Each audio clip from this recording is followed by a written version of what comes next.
safra e não vai cair. Mais uma tropeçada. 10h12, estamos em live no seu lar, em todo lugar. Muito obrigado pela audiência, pela preferência do pessoal que tá chegando aí no Facebook.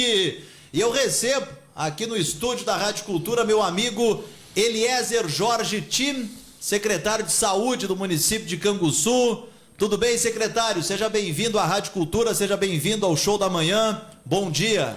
Bom dia, Marcelo. Bom dia ao Fonseca, aos ouvintes da Rádio Cultura, aqueles que nos acompanham também, Marcelo, através do Facebook, das transmissões da rádio. Agradecer mais uma vez o convite, o espaço, para que a gente possa conversar com a nossa comunidade e trazer aí os assuntos, então, da Secretaria Municipal de Saúde.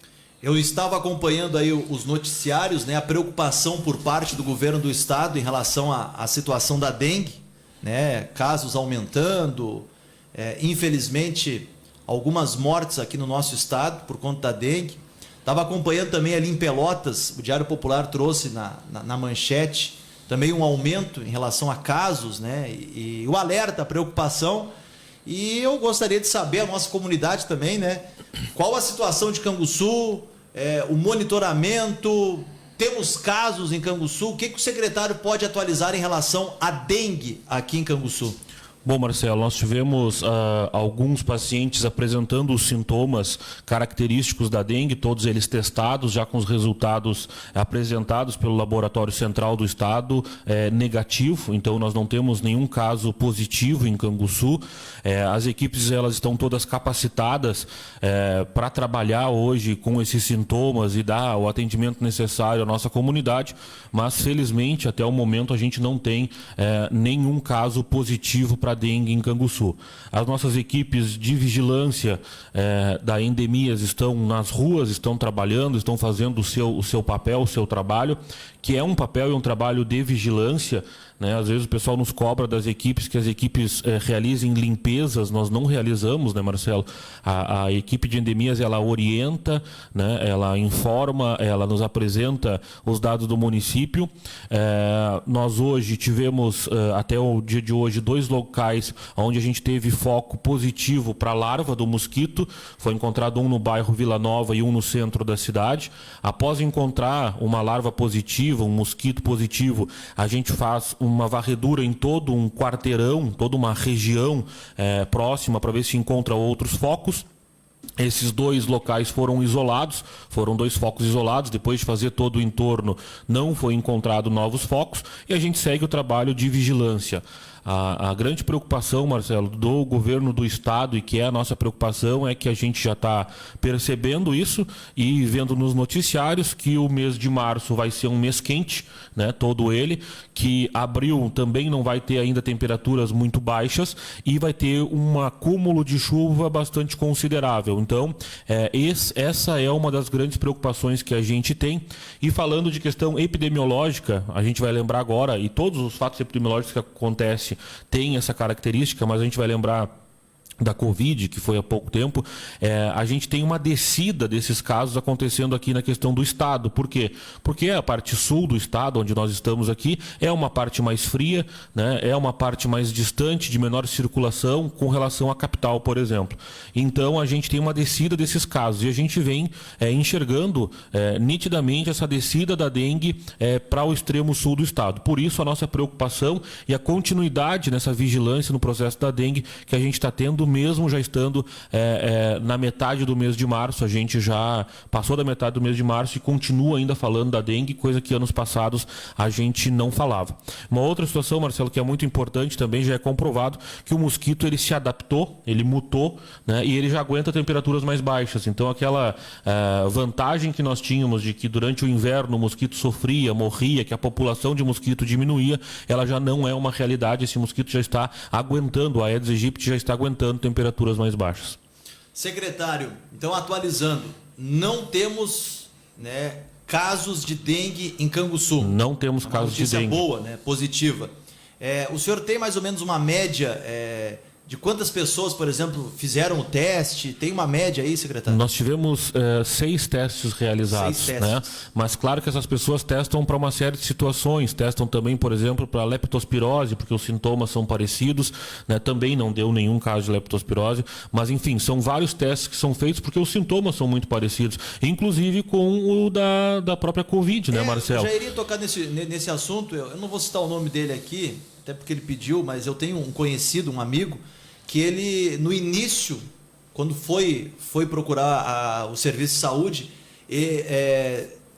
se tinha uma suspeita de dengue e acabou depois acusando uma Covid. Até para a população ficar a par, são sintomas semelhantes, secretário? Sim, os principais sintomas da dengue, né, é o cansaço extremo, muita dor no corpo, né, dor de cabeça, dor nos olhos, né, esses são os principais que aparecem nas pessoas, febre, né, e é a mesma coisa quando a gente fala em Covid, né, quando começa os sintomas da Covid, começa com febre, cansaço, dor no corpo, dor de cabeça, então os sintomas iniciais são os mesmos, logo a equipe trabalha com todas as possibilidades. O que ocorre às vezes, que as pessoas podem dizer assim, mas eu fui e não fui testado. Nós temos algumas janelas, Marcelo, para aplicar os testes, porque senão a gente tem a possibilidade desse teste dar um falso negativo. Então tem, por exemplo, para Covid, tantos dias após o início de sintomas eu vou fazer a coleta, né? Para a questão da dengue, tantos dias após o início dos sintomas eu faço a coleta. Essas janelas são diferentes e às vezes então a gente começa testando por uma coisa e depois vai passando para as próximas testagens até poder chegar aí num diagnóstico. Mas são situações de janela epidemiológica mesmo, para garantir que o teste seja feito dentro do prazo estabelecido e assim a gente tenha segurança no resultado que o teste vai apresentar. Pois é, secretário. Já recebo aqui alguns questionamentos por parte dos ouvintes aqui. Daqui a pouco a gente vai interagir aí com os ouvintes aqui no Show da Manhã. Ainda em relação à dengue, até para frisar, o senhor teve aqui numa outra oportunidade, a gente falou sobre isso, mas a audiência é rotativa e nunca é demais a prevenção, né? Deixar a comunidade alerta. Principais pontos de prevenção. A gente sabe que a água parada é o principal foco do mosquito, mas traga aí os principais pontos de proteção, de prevenção contra a dengue. Na realidade, hoje, Marcelo, como a gente já tem uma situação endêmica, além da questão da prevenção da proliferação do mosquito, e isso continua valendo, então, para que as pessoas revisem os seus pátios, revisem todos os locais que possa ter acúmulo de água, calhas, caixas d'água, vasos de flor, pneu, né? Toda essa parte continua ainda sendo a nossa grande arma. Mas também hoje já entra a recomendação do uso do repelente, tá? Então, as pessoas nos procuram às vezes para saber informações a respeito. O mosquito ele tem características diurna, então ele pica durante o dia, na grande maioria das vezes. A característica dele é diferente daquele mosquito da noite que nos incomoda lá com aquele zumbido. Ele é um mosquito diurno, ele é um mosquito de voos baixos, né? Então ele não faz voos muito altos, e ele tem essa questão de ser diurno. Então, sempre que possível, e até para as pessoas que circulam bastante, que vão a outras cidades, né? Que vão a vizinha Pelotas, que vão a Porto Alegre, que vão em outras cidades que tem uma maior incidência, né? Turuçu agora está com uma incidência bastante grande de casos de dengue, considerando a população do município, que faça o uso do repelente. É uma das indicações que aparece agora com mais frequência, que há um tempo atrás a gente não falava tanto, é o uso do repelente, procurar uma farmácia para que a gente busque ali junto à equipe a indicação de um repelente adequado, tanto para criança quanto para adultos. Esta é uma indicação que está surgindo agora e continuamos fortemente ainda com a função da manutenção dos espaços com acúmulo de água. Isso ainda é a nossa grande arma. Nós não temos previsão de vacina da dengue para o Rio Grande do Sul, não há previsão de vacina da dengue para o Rio Grande do Sul, então continuamos com a arma que a gente tem, que é a manutenção dos espaços sem o acúmulo de água, para que a gente possa estar dando o devido trato aí, não deixando com que o mosquito se prolifere. O Vidico, o Hugo, né, está participando aqui. Ele traz uma série de situações aqui que também não envolvem só a questão da saúde, né, os questionamentos dele, mas ele traz alguns pontos, por exemplo, os vazamentos de água, às vezes em diversos vazamentos de água, e isso está ocorrendo por boa parte da cidade, né, secretário? É um outro assunto que, não, que também compete a outro setor, que é a questão da Corsã, mas enfim, em alguns lugares tem vazamento, em alguns lugares a água fica ali parada. Inclusive, esses dias, o meu amigo Robson Suenzo, filho do meu amigo João Ari Suenzo, me mandou aqui uma foto de um determinado local, onde por conta do vazamento fica ali uma água parada e essa água fica ali por muito e muito tempo. Pode ocorrer o foco, secretário? Pode ocorrer o foco, Marcelo. Inclusive ontem, não da Corsã, mas falando de outra companhia, a CE Equatorial fez uma abertura de um espaço aqui na cidade para acessar um poste e deixou esse espaço com uma vala, e essa vala estava acumulando água parada, e nessa vala a gente tinha larva, foi coletado e foi mandado para análise. Então pode sim, a gente inclusive faz sempre a cobrança desses órgãos, né, porque é acúmulo de água parada, ali pode sim ter a questão do mosquito depositar os seus ovos, os ovos virarem a larva e a larva virar mosquito. Então a gente tem que tomar cuidado com isso, né? E precisamos da parceria desses órgãos em todos os trabalhos que executam, né? Porque aonde acumular qualquer serviço que deixar acúmulo de água limpa, parada, vai ser um espaço para a proliferação do mosquito. E tendo em vista essa água parada, entre em contato com quem? Com a Secretaria de Saúde, com a Secretaria de Obras, com a Corsã? Nós estamos, claro, o serviço é de execução da Corsã, mas sim, eu peço sempre que o pessoal entre em contato através da ouvidoria da Prefeitura. No site da Prefeitura tem um banner ali, ouvidoria, né? Pode nos colocar ali, inclusive, a localização no mapa, ali na ouvidoria tem uma parte online ali que você consegue colocar a localização, dá para anexar fotos no processo. Pessoalmente, a pessoa pode procurar o balcão ali junto ao gabinete do prefeito, ao museu, ali a Casa de Cultura Marlene Barbosa Coelho, ali fica o gabinete do prefeito, tem um balcão que atende a ouvidoria, o pessoal faz também o registro para que a gente possa enviar o nosso pessoal, até para que possa ser vistoriado o local e se tiver larva a gente possa fazer a coleta para análise, né? E também para que a gente possa estar notificando os responsáveis para que façam a correção desse problema aí o quanto antes.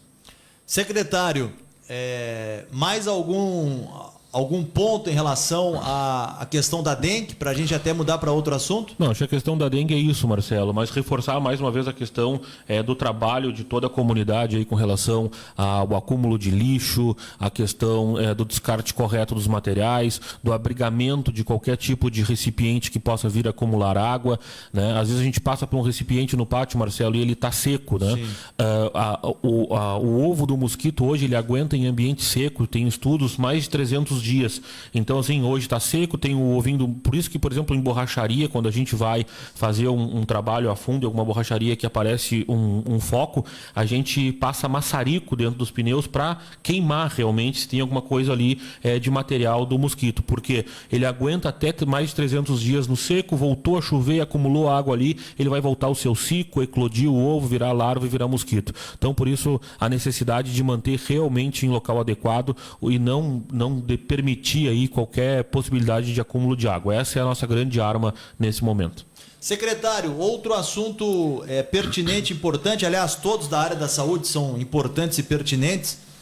Nos últimos dias eu notei, e não por dados estatísticos, mas por conversar com pessoas, terceiros, né? Um amigo meu, um familiar, o aumento, não um aumento assim, claro, não é preocupante, é um alerta apenas, mas teve um considerável aumento, por exemplo, no número de pessoas que testaram positivo para a Covid, né, secretário? Qual é esta situação? Como está a situação da Covid-19 em Canguçu? Marcelo, a gente sempre fala, a Covid não deixou de circular, não deixou de existir. Nós tivemos uma questão muito relacionada à vacinação, a vacinação entrou em campo, fez o seu papel e a gente teve uma diminuição no número de casos graves da doença, mas continua ocorrendo a Covid. E agora, realmente, nas últimas semanas, nós tivemos uma elevação no número de casos de Covid, todos eles casos bastante leves, né? Mas tivemos sim a situação da elevação do número de casos, também tivemos uma elevação no número de síndrome respiratória aguda grave por gripe, pela influenza, né? Pela gripe A. Isso levou também o Estado, inclusive, a antecipar a vacinação da gripe, mas nós continuamos com o papel ainda que para nós termos um controle dessas situações, tanto da gripe, da influenza, quanto da Covid, a gente precisa da vacinação, né? A gente vai começar um processo forte da vacinação junto com a gripe A, agora com a influenza. O Estado já informou que a campanha começa aqui no Rio Grande do Sul no dia 25 de março, então a partir do dia 25 de março nós já teremos o calendário vacinal da gripe à disposição da comunidade em todos os postos de saúde, tanto da cidade quanto do interior, e aí vai se começar também um trabalho com relação à vacinação da Covid, que... Só um parênteses, a nossa ouvinte queria saber da vacinação da gripe. Qual é o nome dela? A dona Lúcia. Inclusive, ela quer saber em relação daqui a pouco eu vou perguntar sobre gripe e Covid, porque a Covid a gente quer saber qual a fase que está também. Mas até para elencar, já que tu está falando esse assunto, para a dona Lúcia, que está nos acompanhando, está chegando aí a vacina da gripe, né, secretário? Isso, a partir do dia 25 está chegando a vacina da gripe, e nós... Hoje, por exemplo, se a gente tem que deixar para a nossa comunidade, nós estamos com a falta da vacina adulta para a Covid. Veio diminuindo o número de doses, nós estávamos fazendo um rodízio, inclusive, porque a gente abre um frasco, são 10 doses, tem pouca procura, a gente acaba tendo que descartar aquele restante. Então, como estava vindo pouco, a gente não estava deixando em todos os postos, fazia um rodízio. Mas estamos em falta da vacina adulta, e a informação que a gente tem é de que vai começar essa campanha, então, do revacinar das próximas doses da Covid junto com a vacina da gripe, e também a campanha anual da vacina da gripe a partir do dia 25, Marcelo. É a gripe A, a que todo mundo chama, a gripe normal. A gripe normal, a gripe A. Lembra o ditado popular, a gripe normal. Então Isso. A vacina da gripe normal, secretário, repetindo. A partir do dia 25 de março até 31 de maio, 25 de março a 31 de maio é a vacina da influenza, a vacina da gripe comum, como o pessoal chama, né? Vai estar já disponível para os grupos, né? Acreditamos que ela vai começar com idosos, né? Com idosos, profissionais da saúde e crianças, mas mais próximo ali a gente pode, assim que sair os calendários, trazer direitinho a questão de quem poderá se vacinar a partir do dia 25. Mas dia 25 inicia, e eu tenho certeza disso, idosos acima de 60 anos a partir do dia 25, profissionais da área da saúde também a partir do dia 25.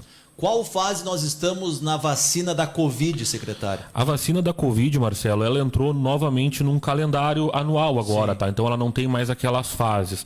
A vacina da Covid, ela está estipulada que pessoas acima de 60 anos devem fazer uma dose a cada 6 meses, então 2 vezes ao ano. Adultos menores de 60 anos, estando com 2 doses, eles estão ok, tá? Tem que ter no mínimo 2 doses. Crianças menores de 5 anos tem que ter 3 doses feitas, porque a dose é menor, então são 3 doses. Acima de 5 anos também tem que ter 2 doses feitas e o calendário está ok. E imunodeprimidos também entra com 6 em 6 meses, deve refazer a sua dose. Comorbidades, aquelas pessoas que apresentam comorbidades, 1 vez ao ano. Então eu vou repetir para o pessoal, porque agora ela entrou num calendário anual, não vai ter mais 4ª dose, 5ª dose, 6ª dose. Acima de 60 anos, a cada 6 meses. Adultos com 2 doses estão ok. Crianças menores de 5 anos são 3 doses. Acima dos 5 anos também 2 doses. Imunodeprimidos de 6 em 6 meses e pessoas com comorbidade 1 vez ao ano devem fazer a vacina da Covid. Tá certo. Vamos lá, até para fazer um cenário aqui. Marcelo Pellegrinotti, 37 anos. Eu fiz 3 doses, secretário. Preciso fazer alguma dose? Qual é a minha situação? Não, neste calendário não precisa fazer, Marcelo. O que a gente acredita... Da Covid. O que eu acredito é que, saindo agora dia 25, essa nova vacinação, eu acredito que o governo possa aproveitar este processo e refazer um calendário da Covid. Até porque, vamos lá, nós estamos com um número baixo de doses no país, então acho que estamos priorizando alguns grupos, mas eu não posso te garantir que não vai mudar isso, né, vindo aí uma quantidade maior de doses da Covid. Então, como as doses estão menores, estamos priorizando alguns grupos principais: comorbidades, crianças, idosos e imunodeprimidos. Essas pessoas são as que estão sendo priorizadas nesse momento. Fonsequinha, 65. Vou dar 65 pro Fonsequinha. Tá bom, eu sei que tu tá com mais que isso, mas eu vou te dar 65. Fonsequinha, 65, Eliezer. Fez 2 doses o Fonsequinha. Precisa fazer mais uma? Qual é a situação dele? Se passou 6 meses da última dose, tem que fazer. A cada 6 meses tem que ir lá e fazer a vacina. Essa é a recomendação do Ministério da Saúde. Então, repetindo aí a tabelinha em relação à Covid-19. Acima dos 60, Marcelo, então a cada 6 meses uma dose. Adultos e crianças acima dos 5 anos tem que ter 2 doses feitas. Crianças menor de 5 anos, 3 doses feitas, os imunodeprimidos de 6 em 6 meses e com comorbidades 1 vez ao ano. Tá? Sempre perguntam por que as 3 doses para crianças, eu gosto sempre de reforçar, Marcelo. Não é exagero, é que as doses são menores, então por ser menor a dose a gente faz uma maior quantidade de doses para ter o reforço necessário à vacinação. Tá certo. Secretário, marcação de exames, está tudo certo? As marcações, ou algum adendo? as marcações estão ocorrendo, Marcelo. A gente continua com alguns problemas em alguns exames a nível regional. Infelizmente, a gente tem algumas dificuldades com relação a algumas especialidades a nível de estado. A gente vem tratando desse assunto há bastante tempo, mas ainda com alguma dificuldade. A gente tem, por exemplo, hoje dificuldade em exames como ressonância magnética, tomografia, colonoscopia, endoscopia, esses exames de imagem, a gente está tendo um pouco de dificuldade. Nós havíamos zerado a fila de espera com o programa Zero Fila no ano passado. Hoje a gente já estuda uma possibilidade financeira, né, da Prefeitura de arcar novamente com esses exames, que não é sua responsabilidade, é responsabilidade do governo do Estado, mas que está deixando de atender a comunidade, e a gente sabe da necessidade que tem, da angústia que está aguardando por um exame, e a gente está passando por um estudo financeiro para ver quais as perspectivas e a possibilidade que a gente aporte algum recurso para comprar novamente, o município mais uma vez fazer essa ação de comprar exames de média complexidade para poder atender a comunidade, porque realmente estão ficando demorados esses exames que são de extrema importância para vários diagnósticos de doenças que precisam de toda uma atenção. E continuamos, infelizmente, com um problema aqui na região com relação à oncologia. Pelotas não consegue absorver a demanda, com uma grande dificuldade, pessoas aguardando muito tempo. Estive na Defensoria Pública, enviei ofício ao Ministério Público colocando essa situação também, né, de que nos preocupa essa situação. Conversei com a 3ª Coordenadoria Regional de Saúde também da preocupação dessa situação, mas infelizmente a gente até o momento não teve nenhuma ação para que a gente pudesse diminuir essas filas, atender essas pessoas no tempo necessário. Com relação à oncologia, é algo que nos preocupa bastante. Quando o governo federal anuncia, por exemplo, recursos para o Hospital Universitário em Pelotas, para ampliação do espaço do hospital, e a gente sabe que o problema é falta de profissional, chega a dar um nó na cabeça, porque a gente não consegue entender mais. Nós temos que parar com essa situação política de querer inaugurar obras, de aumentar espaços, de posar para foto em placa, descerrando placa, quando a gente não tem capacidade de fazer o atendimento no processo de custeio dessa máquina, né? Então, a gente hoje tem uma dificuldade muito grande com anestesistas aqui na região, né? Continuamos com essa dificuldade, e isso faz com que a gente não tenha o andamento dessas filas a tempo, conforme seria o necessário aí para a comunidade que precisa do atendimento, principalmente na oncologia. Estou recebendo aqui mensagem de voz. Infelizmente eu não tenho como escutar agora. Tenho que escutar primeiro fora do ar para depois a gente reproduzir aqui, da Ana Lúcia Dias Lopes. Se conseguir mandar escrito, Ana, se for alguma pergunta ao secretário, algum questionamento, até seria melhor do que o áudio agora, que agora a gente não tem como escutar, estamos aqui ao vivo. Mas eu tenho alguns questionamentos. A Vani Gonçalves, secretário, está perguntando por que o ultrassom demora mais de 2 meses. Ela fala que pior não é a angústia, pior é a dor que sentimos e não podemos tomar remédio porque não sabemos o que temos. Bom, inclusive esses dias fiz um vídeo relatando sobre isso. O que acontece? Nós temos hoje na fila de regulação, quando a pessoa chega lá na secretaria, ela tira a ficha dela, vai até o balcão para fazer a marcação do seu exame, tá? Ela chega com a requisição do exame, Marcelo, e na maioria das vezes no exame ali está assim, solicito ultrassonografia urgente. Esse urgente já virou quase que de praxe para todo mundo, porque colocar urgente ali, nós precisamos que as pessoas entendam que a fila funciona de duas formas. Uma é o tempo de espera na fila e outra é o quadro daquela pessoa, é a situação de saúde daquela pessoa. Então, sempre que aquela pessoa, por exemplo, tiver alguma dor e ela procurar o médico, eu peço, por favor, que a pessoa peça ao médico que ele pegue um receituário e faça uma descrição do quadro atual de saúde dessa pessoa. Olha, o paciente esteve aqui no pronto atendimento, o paciente esteve aqui no posto de saúde, o paciente esteve aqui no pronto-socorro, relatando dor, foi feito tal e tal situação, apresentou febre, não apresentou, enfim. Ele vai fazer um relato de todo o quadro dessa pessoa de saúde. Essa pessoa vai pegar esse papel e vai trazer até a secretaria na regulação, vai dizer, olha, eu estou aguardando um exame, tá? Eu tive uma piora no meu quadro e está aqui o médico dizendo que o meu quadro está piorando. Olha, eu tive uma dor e está aqui o dia que eu tive lá com dor, está aqui o que o médico disse que aconteceu tal dia. Nós vamos colocar isso no sistema. A regulação é feita por médicos. Então, em Porto Alegre, em Pelotas, onde fica o centro de regulação, vai ter alguém que vai olhar o sistema e vai ver lá, ó, o Marcelo pediu uma ultrassonografia e ele estava em 30º na fila.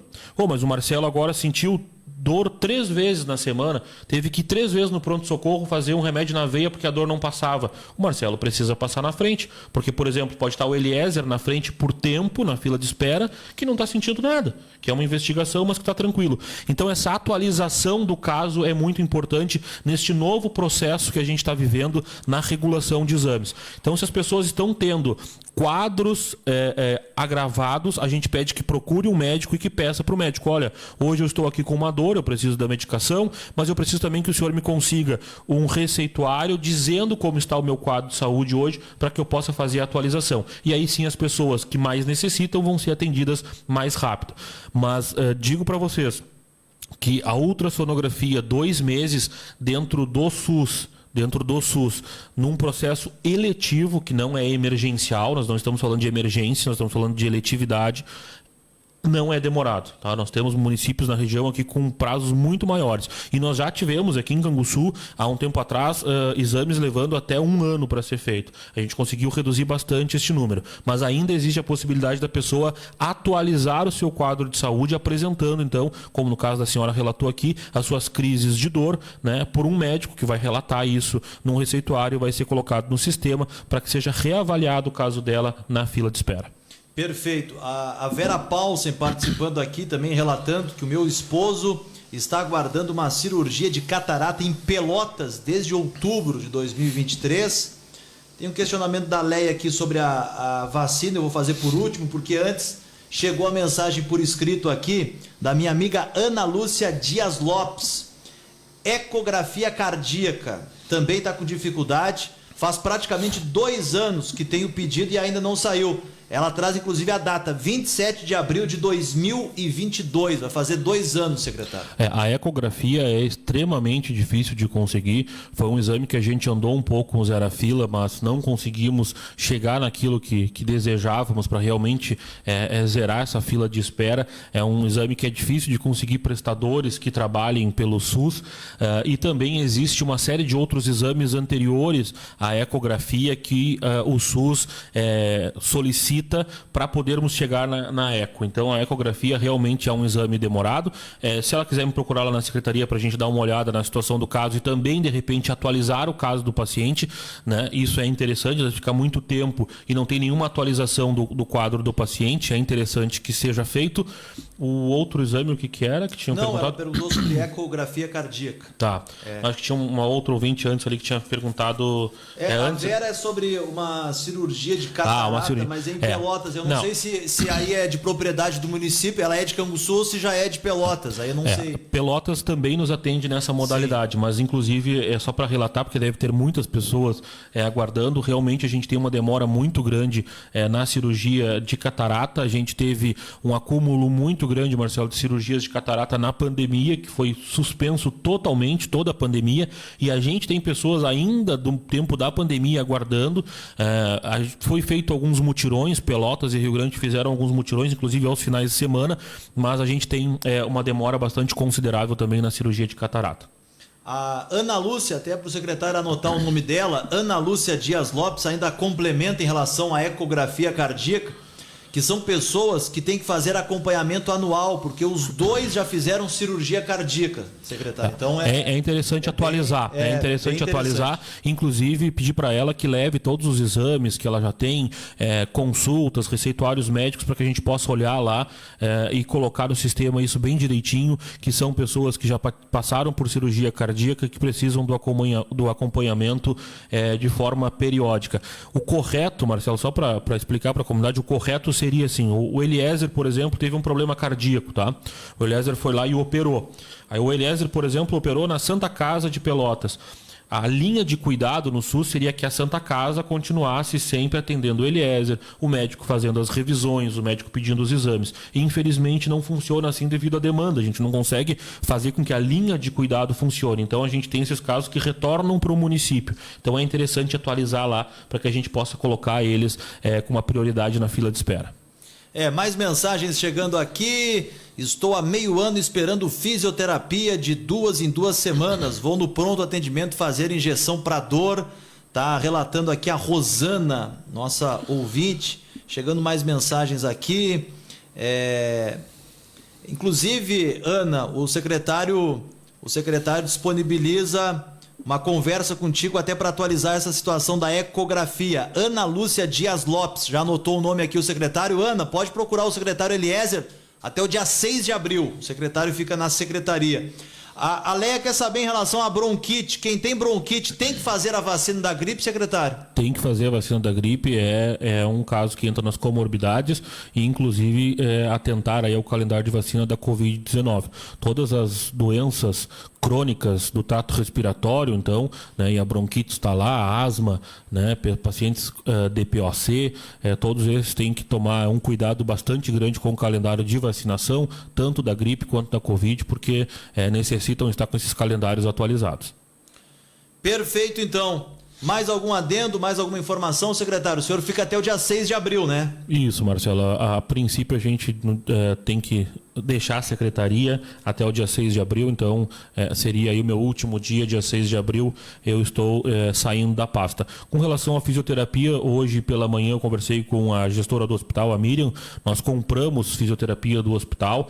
A fisioterapia, Marcelo, é um dos processos que a gente tem um pouco de dificuldade, porque as pessoas entram e permanecem por um longo tempo, não é que nem uma consulta que a pessoa vai lá 1, 2 vezes e segue seu tratamento em casa, né? E a gente está ampliando então o quadro de fisioterapeutas do nosso convênio. Provavelmente vai aí nos próximos dias estar anunciando então oficialmente a ampliação do quadro de fisioterapias para que a gente realmente possa dar uma agilidade maior aí no processo de fisioterapia através do SUS aqui no município.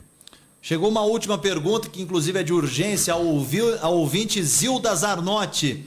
Tem traumatologia agendada com urgência faz 3 meses e ainda não chamaram. Ela está com muita dor na coluna e tem ossos fracos. Está à base de calmante para a dor e ainda não chamaram ela. Demora muito mesmo sendo urgente.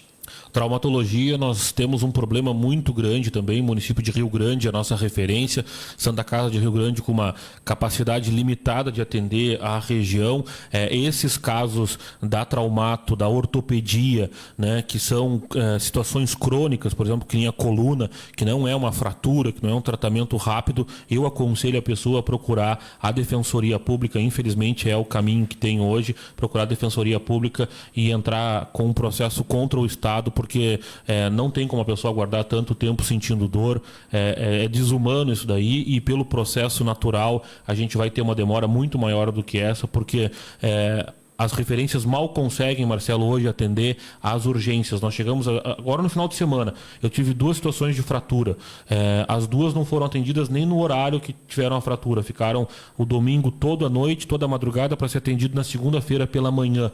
Então a gente está tendo uma dificuldade muito grande realmente, um acúmulo muito grande de serviço nesses locais, não tem profissionais para atender toda a demanda. Quando se trata de dores assim, a gente sabe da dificuldade das pessoas. Imagina ter que estar tomando calmante para aguentar uma dor, nada mais a dizer para ela, a não ser que ela procure os seus direitos, procure a Defensoria Pública para lhe auxiliar nesse processo, para que ela tenha o seu direito aí atendido com relação ao tratamento que ela precisa. Não para de chegar mensagens aqui, secretário. Tenho reumatologista desde 2019 até agora nada, mandou aqui a Juliana. Reumatologista também, Marcelo, extremamente complicado, extremamente difícil, não tem profissionais trabalhando pelo SUS, acredito que na zona sul do estado nós tenhamos um profissional atendendo, é uma especialidade extremamente complicada de conseguir, inclusive particular, é difícil de conseguir, também indico que procure a Defensoria Pública, não tem uma outra alternativa nesse processo, não vou criar falsas expectativas e esperança na comunidade com relação a algumas especialidades. Essas são algumas que são extremamente complicadas. Reumatologia é extremamente complicado e essa situação da traumato, da ortopedia, quando se trata de situações crônicas, assim que nem ela estava relatando da coluna, é muito complicado, Marcelo. Agradecemos a participação de todos. Secretário, quero lhe agradecer que na última vez eu lhe pedi que o senhor desse uma olhada na nossa entrevista pelo Facebook e respondesse ali alguns questionamentos que ficaram e o senhor, de prontidão, prontamente respondeu todo mundo.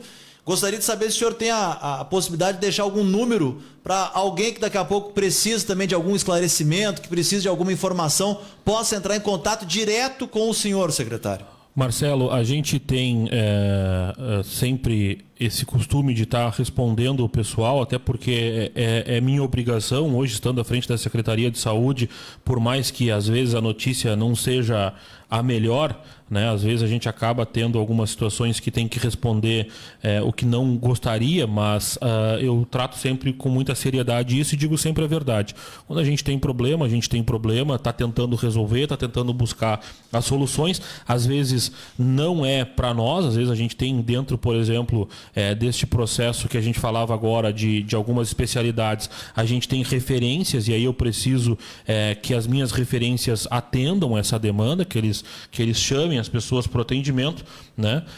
Mas a gente sempre procura responder a todo mundo, esclarecendo aí as dúvidas de toda a comunidade. Marcelo, nós temos o 3252-9535, que é um número que o pessoal pode entrar em contato, e o meu celular também é público, não tenho nenhuma restrição com relação a isso. Às vezes não consigo atender, porque estou atendendo outras pessoas presenciais ou estou numa reunião. No WhatsApp eu sempre, no final do dia, deixo ele zerado, então respondo sempre dentro do dia. É o 99907-4195. 99907-4195. Eu fico à disposição para poder responder à comunidade sempre que for necessário. E também vou ali depois na página do Facebook, com certeza, se tiver algum questionamento eu vou estar respondendo. Te agradeço muito pela oportunidade, Marcelo, mais uma vez, da gente poder conversar com a comunidade de Canguçu. Sucesso, secretário. Esse espaço à inteira disposição. 10h49, secretário Eliezer conversou conosco aqui no Show da Manhã, que agora vai para o intervalo comercial. 10h49. Incomparável. Esta é a rádio. Cultura.